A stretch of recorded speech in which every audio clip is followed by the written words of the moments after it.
Smithy, we're back. We are. We're back. Eh? We're back. 2025. It's got a good ring to it, Daryl. The year of the volunteer, I've deemed it, Smithy. The year of the volunteer. I like it. And as someone that follows macroeconomic cycles, it's a very virtuous and large year. So I think we're going to see lots take place in 2025. I feel good. I feel good about it, mate. Really good. Yeah, me too. You know what? And I hope, and I'm going to do the shout out now to all our amazing volunteers out there. Hope you had a fantastic Christmas break.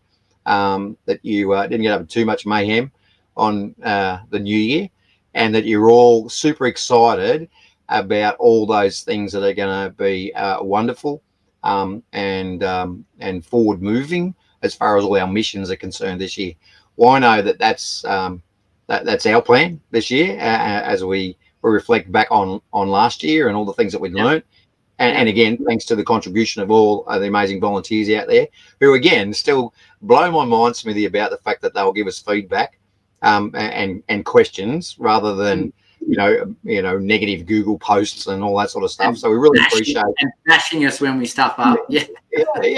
Look, and we're in the learning curve as much as everybody else is. From when we first started to where we are now, like understanding our audience in the marketplace. And what our volunteers and the organisations really want to achieve. I think we're starting to narrow that down. We have. I mean, we've locked it, right? And fundamentally, a couple of things that have been achieved is that we have an application that's robust. It's a new application which we launched late last year. These little guys behind us and girls that are adding to the volunteer network on a daily basis are doing thousands of hours on the platform. So something's right. We're seeing redemptions. We have built a framework that gives us that information real time now, Daryl. So we get to see with joy every time someone redeems something in our network, or someone adds a new volunteer to their organisation, or a new organisation appears. We get to see that in real time, and you've got no idea how heartwarming that is when you see that pop up on your mobile. It's lovely. Yeah. Oh, look, and we have an auto notification system. So every time a new volunteer joins the platform, we get another reminder note that says, "Hey, someone else has joined the Firefly family."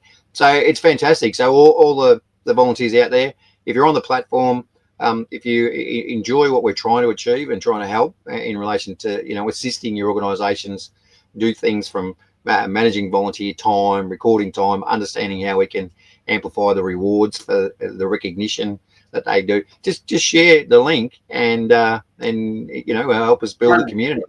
What do you say, Smithy? Is it that the rising tide floats all boats? A rising tide floats all boats, mate, and I believe strongly that was the initial virtue and mission of Firefly when we started, mate, which was to try and show the value of good, to improve how people deliver good in our communities, and as a result of that, have a massive impact on the outcomes by which we live on a daily basis, and serve those people that are not necessarily in as good a position as we are, and make sure that they are feeling that they are loved and cared for, which is what volunteering is all about, right? Which is making a difference at the betterment of others.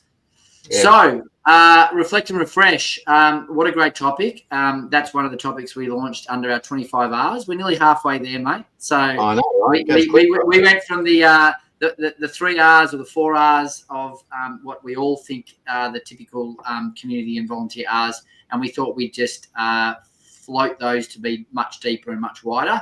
And we identified 25 of them. So we're, I think, 12 in on this episode. Which is all just about there too, Smithy. So far relative to all the newsletters that have been received, and we thank you all for opening the newsletter and having a good look. It'd be great to hear some feedback on what you found really informative. Thought that article was really good. Is there anything that you've learned relative to all those different tips and tricks and the process that we're trying to deliver? Because we are going to be the living proof of the methodologies that we put in place this year for your organisations, because we're the same. If we don't grow, then you don't grow. volunteering doesn't grow. So anyway, that was just a side issue to go, hey, listen, don't be scared to give us some feedback, good, bad, or indifferent. We love it, and we all grow from that. So kick in. But anyway, back to you with the. Oh no, look, I was just the reflect and refresh piece is important. You know, you don't want to lament on your errors, but you learn from them and move forward. We're in a time where we can do some really cool stuff, and Firefly's learning into that. We use tools and tricks, and we're growing every day. You know, we know my passion, mate, which is to open up the kimono of what's coming, and certainly we think there's some amazing things that are coming. If I was to reflect on one thing that really made me smile last year, one of the volunteers who we've interviewed, Paul Wood, he actually gave me a really, really precious gift, and it was really obscure. We caught up incidentally at a meeting, and he knows I love tennis, and we're in the tennis season, and his dad was best mates with, it turns out, the guy that did the lawns and the greenskeeping for Kooyong in the 70s. And so I have a piece of Kooyong grass, which was a grass sample from 1977 that Paul gave me when he was doing a clean out of his mum and dad's. So he thought about me, and this is the thing, right, that I just love in this community, is they think about others first for the most part. And what a gift! Like this is a gift, right? Anyway, a tennis player. So that's going to go out in my gym alongside all of the old tennis rackets that I've accumulated over the journey. And just to add to that, to show you how unique that is, Smithy, like having the fortune to be a ball boy for one of the the unknown cigarette brand opens when it used to be back then. Yeah, that changed. Yeah. I don't have a piece of Kooyong. No. And we were ball boys, you know what I mean? So I don't know how many would. I think Kooyong would have a few of those. I don't know how many people outside the Kooyong for turning. You want to get a genetic engineer now to see if you can't propagate the seeds from that little piece and get it in your backyard. And then you go, look at that. That is Kooyong grass. Well, I can say that comfortably, and we're off tangent a little bit, but what no one would know in our audience is that Swan Hill, the greenskeeper at Swan Hill, who runs an annual grass tournament, they still run grass tournaments in Victoria. Here you go. No, awesome, right? One of the few places in the world outside of England and outside of the amazing Wimbledon. He gets flown over to Wimbledon. He's that good. So, Wow. So anyway, that's a side issue. We talked about grass, but it was on a reflection. He probably started as a volunteer too, right? Oh, no doubt, mate. He is a volunteer. He works for a tennis club in Swan Hill, mate. I don't think they pay their people that much. Anyway. The other thing is to highlight those small wins and don't get caught up on chasing the unchaseable goal. If you take the words of Marcus Aurelius, focus on what you can control and what you can deliver. Yeah. And so we talked just briefly. I used the elephant scenario. How do you eat an elephant? You cut it up into small chunks. You mentioned something similar. What was your little tidbit? The 1%ers, if you have a 1% change in your outcome today over 365 days for the year, that little 1% actually creates an environment where you've changed what you're doing by 365%, which is colossal in anyone's language. I mean, if you think about how do I change our business 365% tomorrow? Let's 3x our outcomes. Insane. Insane. So the 1%ers, and it's a really important thing, just to dwell on it for one more second. Like as tough as some people had last year, it was a tough year right across the economy. Yep. But if you think back at all the days that you experienced last year, you will find those wins and celebrate them, because you did such an awesome job to get the win in the first place. So don't forget, I have this philosophy, Smithy, that we've shared before about, not acknowledging the failure. To me, failure is to not try. Do you know what I mean? Everything else is a different degree of success than you expected. Yeah. Do you know what I mean? So there's lots of things that you would have tried last year that weren't probably hitting the mark, didn't land, but you tried, which is a win. And you learned from that trial, and celebrate those successes and build on your successes. So 1% is massive. Eat the elephant. We're getting a bit Eat philosophical the today, elephant. mate. We're getting a bit philosophical, but that's okay Yeah, because you remember the things. You remember the things that are the stories, right? The things that make a difference to you, the learnings you undertake, the way in which people told you things that you would otherwise not have remembered because it was boring and dull. That links us tightly into one of the other newsletters we sent out, which was around reimagining campaigns. That it's important to tell stories. It's important to be innovative. It's important to shift the narrative a little bit on what potentially has become stale and old. Don't change for change's sake, for sure. But in this ever shifting desert or sands, we need to adapt and adopt the way in which we go to market, right? So we talked about that for fundraising as a big component of that. Don't just stick your hand out. Start reimagining how you engage with, support, communicate to, and advocate for those people that are making a difference in your organisation, whether it's a donor, whether it's a local fish and chip shop sponsoring, whether it's the butcher. Start thinking about how you're engaging with them deeply, because that's going to be where your wins come from. And a really good way, because we talk about reimagine campaigns, and we had one of our newsletters last year. I did a little tips and tricks subject about in sponsorship. Think about the sponsors first. Yeah. So when you've got your story and your campaign that you're putting together, really important to think about the story from the listener or the reader or the viewer. Like, what are they getting from your story? I mean, and we so frequently undersell the value of the story. Someone said to me the other day, storytelling is like this. If you go and see a movie, and if it's a good movie, we love to share it. But if I went and saw a good movie and I just shared the ticket stub with you, no narrative, no anything, would you be inclined to see the movie? Probably not. Unlikely. Unless you heard a story from somebody else that confirmed the value of the ticket stub. So, like, we do undersell our story so often, Smithy, and especially in this space. And look, I'm so blessed to talk to, our not-for-profit space every day and just hear amazing story after incredible story. I lose the adjectives. I cannot give you enough to explain how inspired I am by the stories that I hear. And whether that's, sharing it for an hour or 5 minutes. So when we talk about a reimagining campaigns, make sure your story's in it. Yeah. Make sure it's not just we need this, we need that. A good old Simon who did the golden circles, that put the why narrative first. Yeah. You know what I mean? And sometimes we forget that. Our why is so important. It's why you do what you do every day. It's why you get up. It's why you serve the community. It's why doing good is good. It's our narrative. It's the good people doing amazing stuff. Tell your story. 100%. But don't tell your story and forget that there's other people with similar stories that can add value. So the truth is that I think we build islands. It's very easy to get caught up in our own silos and get caught in that scenario where we're only thinking about how it works for us. The strongest and most powerful way to get to audience and to build is through abundant engagement and collaboration. And you know what I'm like. I'm a huge advocate, mate, for trying to work out how you can get multiple outcomes working on one particular campaign or outcome. And that normally comes with one simple thing. It's doing it with others.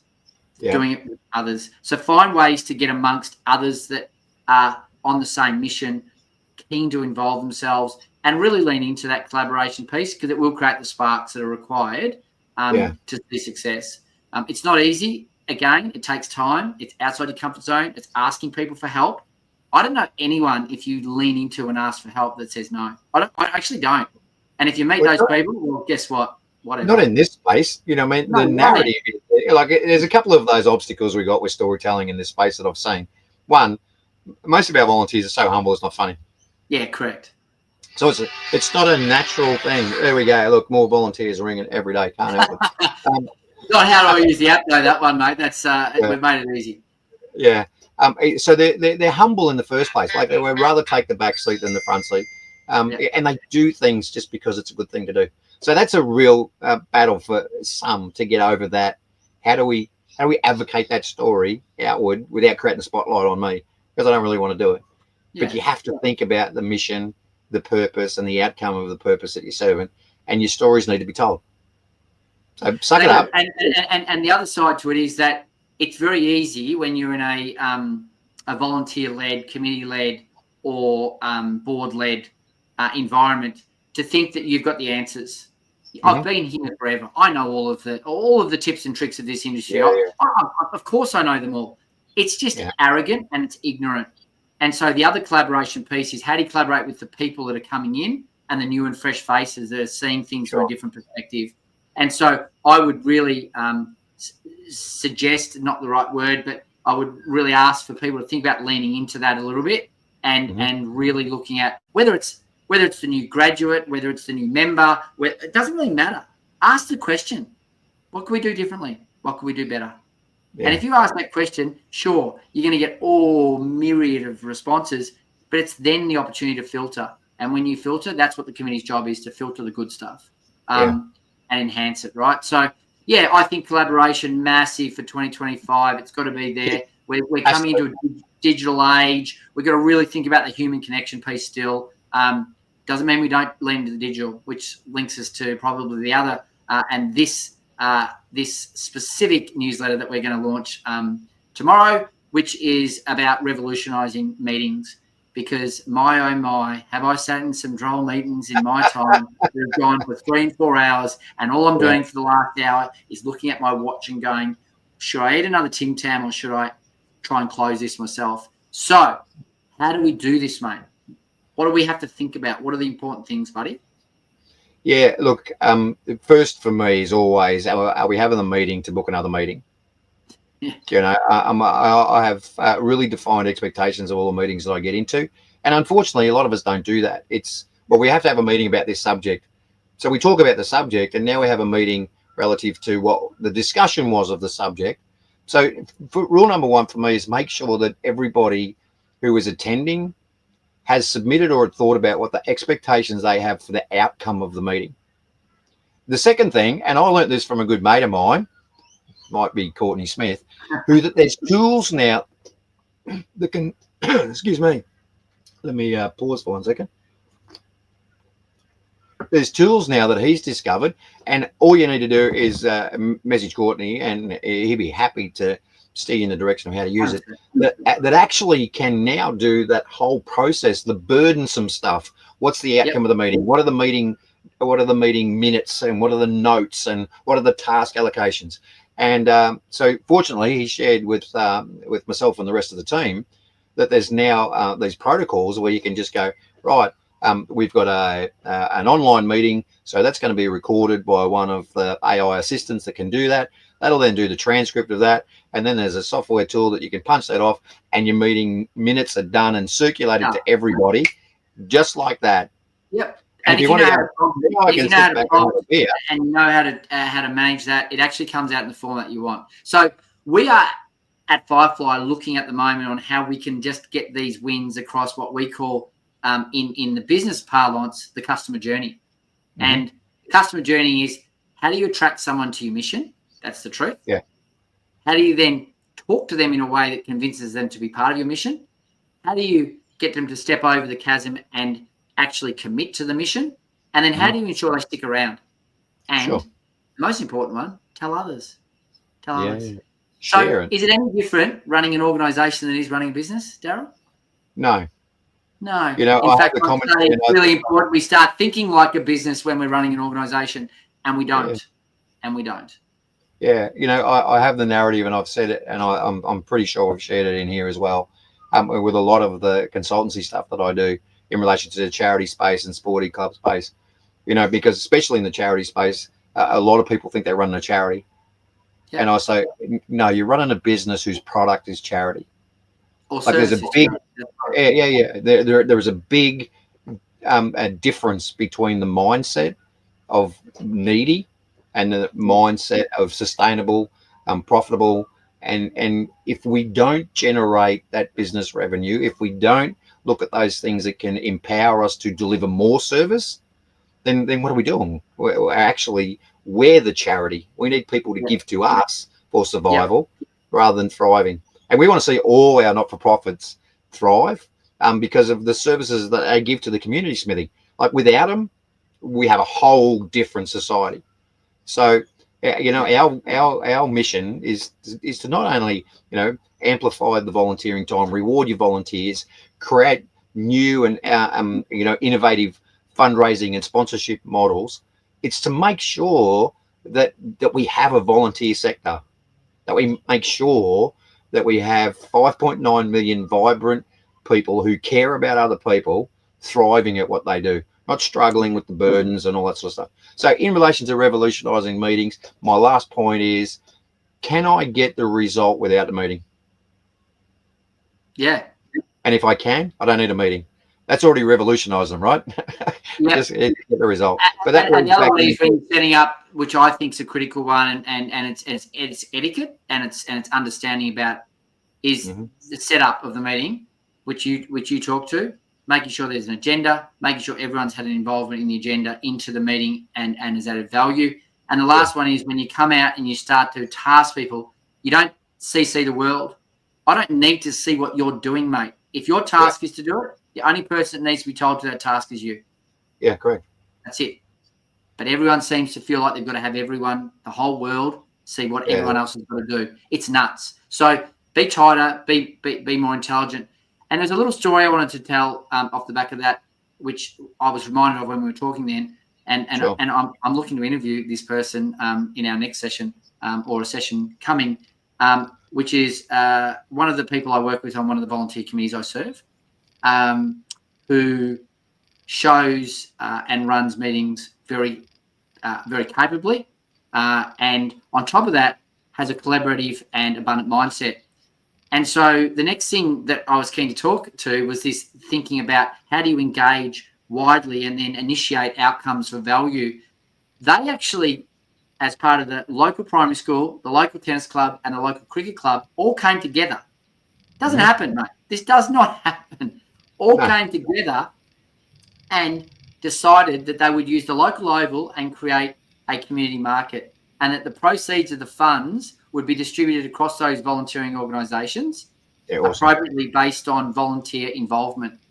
And so they've gone way outside the box to come together. Someone's got to instigate that. Someone's got to be the spark. And now they get 150 people turn up and pay $50 a week, not a week, sorry, a month, to come and present their wares and their services in this market, beautiful market, community market environment. So I had a chance to go down there. I bought way too much chocolate licorice, but I did give a bit of it out. It means I'm old, doesn't it? If I'm eating licorice, I don't know. It seems to be nice. Anyway, that's something I fell into in 2024. But more importantly, I had to speak to some of the people that are in the vendors at those small microcosms and those markets, and they're all community minded. And this is the ecosystem we want to lift. There's an ecosystem underneath us that is just this massive tide. And if we can somehow bring it all together in a vibrancy and some sort of an engagement of value, I think this whole space changes. Well, and whilst we're on that subject, I'll do another shout out to our volunteer audience that are going to be watching this video or looking at the newsletter. If you're involved in any way, shape or form, or you know any of the management at those community markets in your particular area, shout them out. Give us the heads up. We're happy to engage, have the conversation on your behalf, because it's like if you talk about the local businesses, the retailers in the little strip shop and all that, and being the heart of the community. Our weekend markets are the heart of the heart. Oh, they're the heart of the community, right? Yeah, it's crazy. And the good thing about it too is they all want to engage with the volunteer audience and the new customer audience. So again, it gets back to our quadratic philanthropy model about the more that you give, the more opportunity there is for somebody else to give, and it keeps compounding on that basis. So if you know one, if you attend any, if you'd like us to touch base with any of those organisers, just drop us an email, team@fireflyinitiative.xyz will get it to us.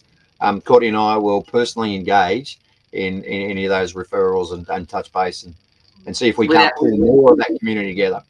Without doubt. And in closing, because we got to that magic mark of 25, we always seem to get there pretty quickly and pretty easily. in closing, I think it's really important to think about what our aspirations are and our asks. And I'm not, you learn over time that you've got to ask. And our ask is going to be very strong in 2025. Our ask is going to be that when we reach out to you, it's with the view of growing the network explicitly, nothing more, nothing less. And so if we come to you and say, would you like to earn a heap of fundraising ECT, electric community tokens, to enhance your profile in our community and our sponsors' eyes? And to do that, we need some assistance in identifying local and small businesses that would be keen to support the volunteer network. Don't pause, just do. Yeah. You've got nothing to lose. And it's going to make a massive difference to everyone. If we've got across our 1,000 volunteers plus now on platform and our 140 orgs that are on platform, and we all give 2 businesses that actually we know would serve our community and would care for the volunteers, that's 3,000 businesses approximately across Australia that we all get to enjoy and be part of using under an engagement that cares for all. So it's going to be big this year. We're going to ask, so just please give. And look, I'm going to go back to my movie ticket analogy, Smithy. You go and see a good movie, you can't wait to share that. So if you know a good retailer, whether that's the fish and chip shop, whether it's a hairdresser or whatever it is, just tell other people about it. Just start with us, because we'll help. We'll tell that story loud and proper. We will identify it. We will classify. We will pitch, and we will make sure it's geographically bound, so that every time someone's in a specific space, the fish and chip shop comes up and their story shines. Yeah. So please lean in. Please give us a hand. On that note, 26 minutes, 27 coming. Thank you all. We look forward to a massive 2025. We think it's a year of prosperity. It's going to be big, and keep an eye on everything that's published, because there might be something there that you get that little insightful piece of advice or thought process picked on. 1%. That's all it takes every day. Thanks, buddy. Love doing the mission with you. Let's make 2025. Love your work. Yeah. Thanks, everybody, and forge on for 2025, the year of the volunteer. The year of the volunteer.